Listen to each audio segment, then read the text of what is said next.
Bonsoir à tous, on se retrouve pour une nouvelle présentation d'un module que vous connaissez déjà, je vous ferai le lien vers la vidéo correspondante. C'est mon module qui permet de mettre en place le système de gestion de la TVA britannique sur les exportations vers l'Angleterre et tout le Royaume-Uni, avec la différenciation sur l'Irlande du Nord, bien entendu, qui est un cas particulier, avec donc cette gestion des paniers en dessous de 135 livres ou au-dessus de 135 livres, des paniers qui sont que les produits, hors taxes, hors frais de port, en livres sterling, pas en euros, pas en autre chose. C'est assez particulier, donc ce module fonctionne déjà très bien. Mais on m'a rapporté un problème qui est lié à la disparition d'un module sur PrestaShop. Dernièrement, PrestaShop a fait le choix de ne plus proposer certains modules parce qu'ils estiment qu'ils n'ont pas les ressources nécessaires en interne pour pouvoir gérer ces modules-là. Un des modules qui a fait les frais de cette disparition, c'est le module VAT Number, donc qui est la gestion et la validation des numéros de TVA intracommunautaires. Je ne ferai pas de polémique sur le fait que ce module est indispensable, mais il rencontrait quelques soucis. Un des soucis, c'est que le Royaume-Uni sort de l'Union européenne. Donc, la gestion de TVA, la gestion des numéros de TVA intracommunautaires n'est plus la même. J'avais pas du tout pris conscience de ça. J'ai donc eu des clients qui m'en ont parlé fin avril.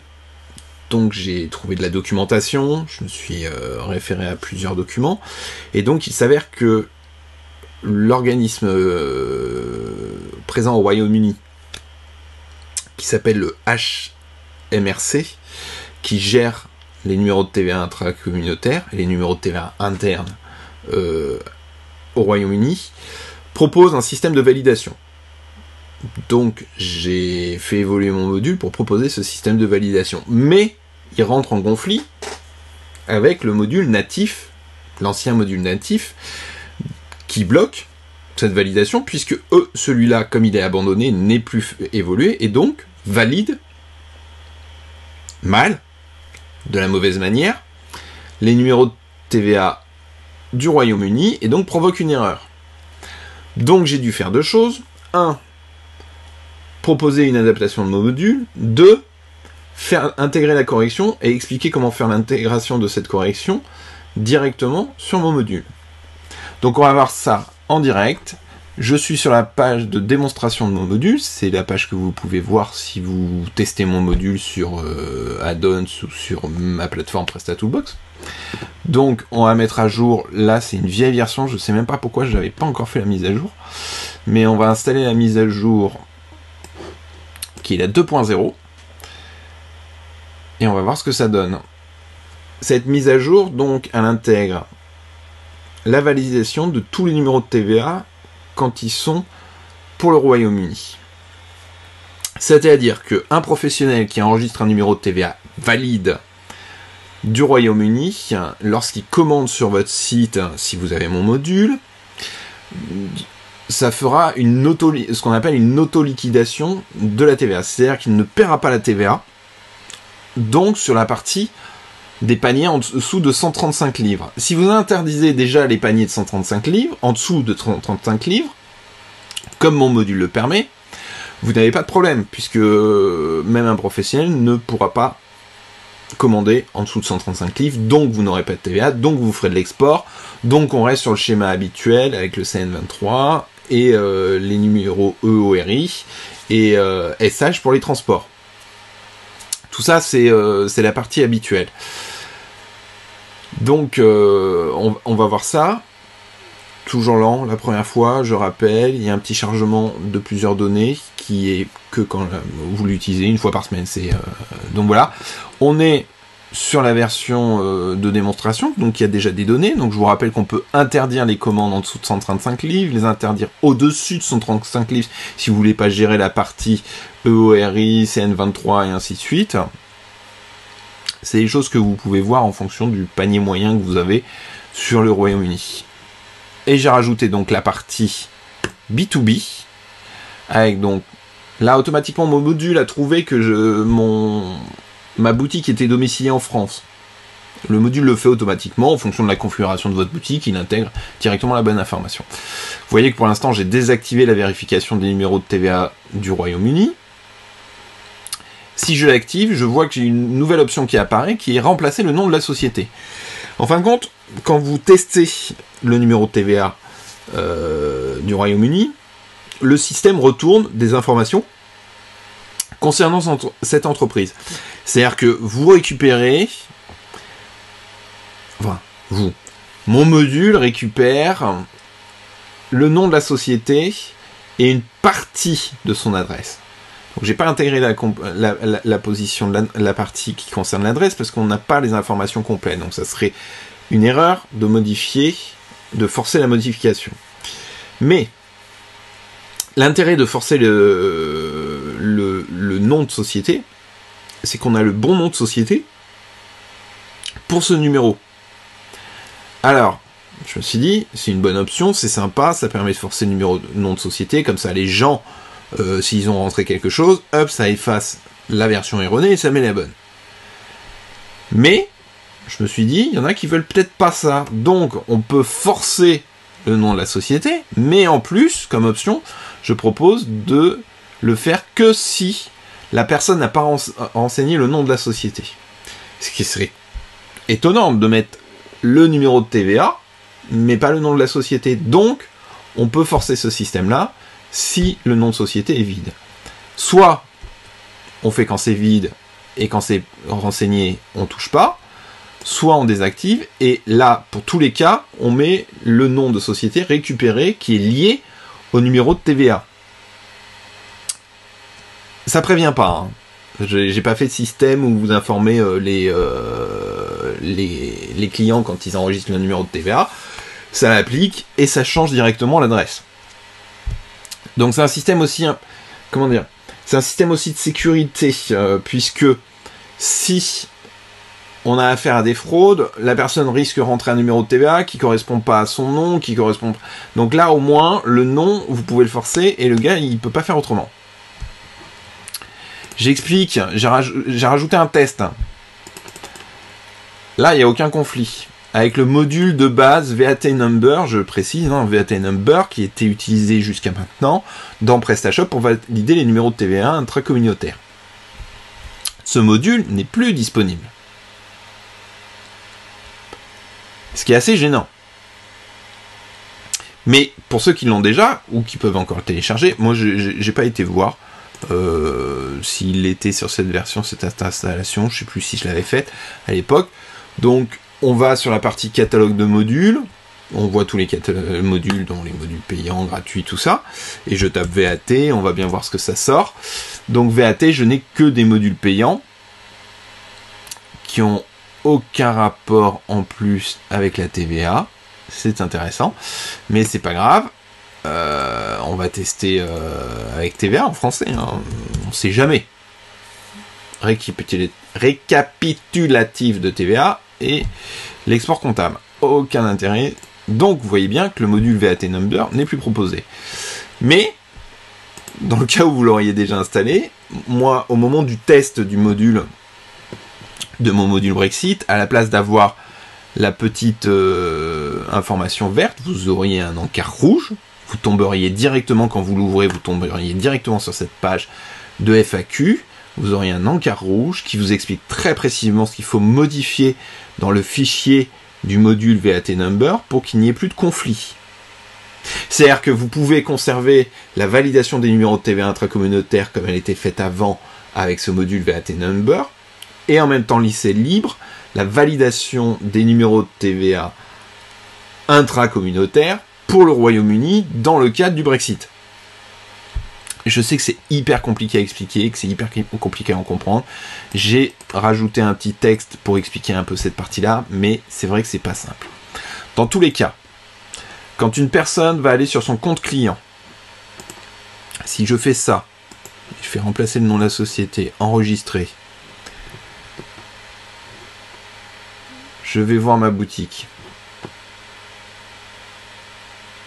On va avoir un refus parce que j'ai pas de numéro anglais disponible sous la main qui soit valide.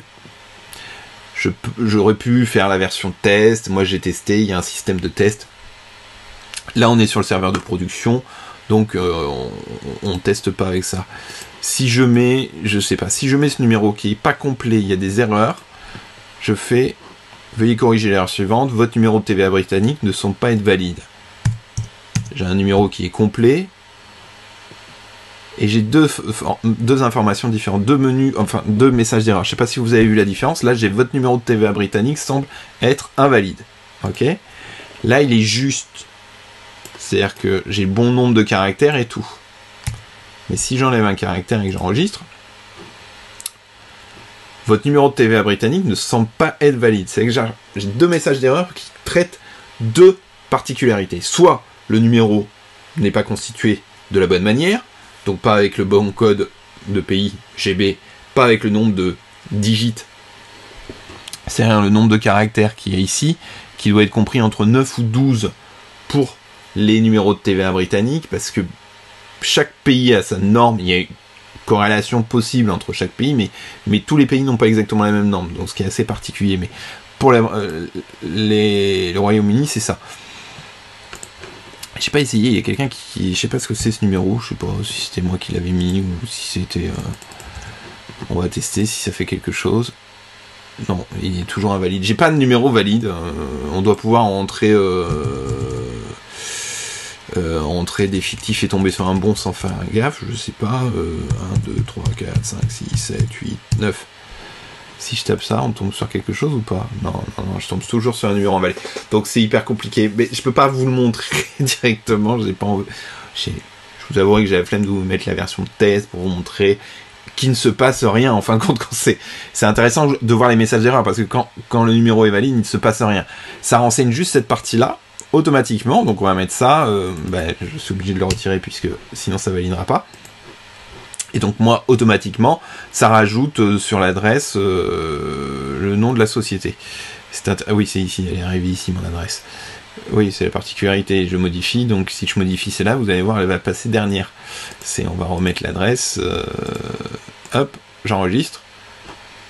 48, machin, hop, ça bascule. Donc, j'ai un système de contrôle qui vous permet d'auto-liquider la TVA. C'est une grosse évolution du module. J'ai pas repéré de bug. J'ai déjà 2-3 personnes qui le testent. Ça a l'air de fonctionner. Donc je vous le propose. Je suis assez content de cette évolution. J'espère qu'elle vous plaira. Et on se retrouve pour les prochaines évolutions. S'il y a encore d'autres choses que je rajoute sur la demande des clients, je sais pas si... Je sais pas. J'ai pas d'idée pour l'instant. Mais n'hésitez pas, si vous avez des questions, des remarques, des besoins particuliers concernant ce module, n'hésitez pas à le mettre en commentaire sous la fiche. Moi, je vous rajoute toutes les informations sous la fiche dans la partie description de cette vidéo. Vous trouvez le matériel que j'utilise pour faire mes vidéos, si vous avez envie, si ça vous intéresse. Les logiciels que j'utilise. Je vous présente aussi l'article qui va être lié avec cette vidéo sur mon site, sur mon blog, pour présenter cette évolution, où je parlerai plus en détail sur certains éléments, et je vous ferai peut-être des captures d'écran sur les cas concrets en version test. Parce que là, je vous rappelle que c'est toujours pareil, c'est la démonstration, c'est l'installation de démonstration que tout le monde peut visiter, et donc faut que ça marche. C'est normal. Il n'y a rien d'autre à dire. Ah si, oui. Si, il y a une chose intéressante à dire, c'est que dans cet article qui sera présenté en description, je vous mettrai en téléchargement gratuit l'ancienne version du module VAT Number qui était proposé par PrestaShop, corrigée pour cette partie-là. Même si dans le module, j'explique comment on peut faire, des fois que vous ayez corrigé votre module et que vous l'ayez adapté à des choses, vous pouvez quand même corriger cette partie-là, mais en même temps, je préfère vous proposer la version que où j'aurai intégré la correction directement si vous l'utilisez. Alors attention, ça c'est la version 2.1 qui est proposée pour la version PrestaShop 1.7. Je n'ai pas fait la version 1.9.2 de mémoire, hein. Version 1.9.2 qui est pour PrestaShop 1.6 qui ne fonctionne pas de la même façon. Moi mon module fonctionne sur 1.6 et 1.7. C'est assez particulier, je vous avouerai, la version de gestion pour la 1.6, vu que pour la 1.6, le module VAT Number est codé en natif dans le code source de PrestaShop. Donc c'est un peu particulier. En gros, si je voulais faire une version d'un nouveau module, il faudrait que je le nomme VAT Number pour pouvoir profiter sur 1.6 de son fonctionnement. Voilà. J'espère avoir répondu à plusieurs questions. N'hésitez pas de toute façon en commentaire à me faire vos retours sur ce module, sur l'usage ou sur les besoins. J'ai pas grand chose pour moi pour l'instant. J'espère qu'il est assez clair, j'espère que les menus sont précis, que tout le monde comprend bien à quoi ça peut servir. J'essaye toujours d'intégrer le maximum de documentation et d'explications. J'espère que ça fonctionne. Je fais des petites vidéos maintenant pour rajouter en plus, pour aider ceux qui ont des difficultés pour trouver l'usage du module. Je mettrai le lien bien sûr vers la présentation, la première vidéo de présentation de ce module, de son installation et de son première configuration. Et sur l'autre vidéo, je mettrai le lien vers celle-ci. Je vous remercie de m'avoir écouté. À bientôt pour de nouvelles aventures, pour un nouveau module, pour une nouvelle présentation. Et je vous remercie en tout cas du soutien que vous m'apportez. N'oubliez pas, abonnement, pouce bleu, c'est important pour la chaîne, c'est important pour la visibilité aussi, les efforts que je fais moi pour essayer de vous produire des modules de qualité et qui soient adaptés à vos besoins. Et voilà, pas plus à rajouter. Merci à tous, bonne journée, bonne soirée, bonne continuation et chopez bien.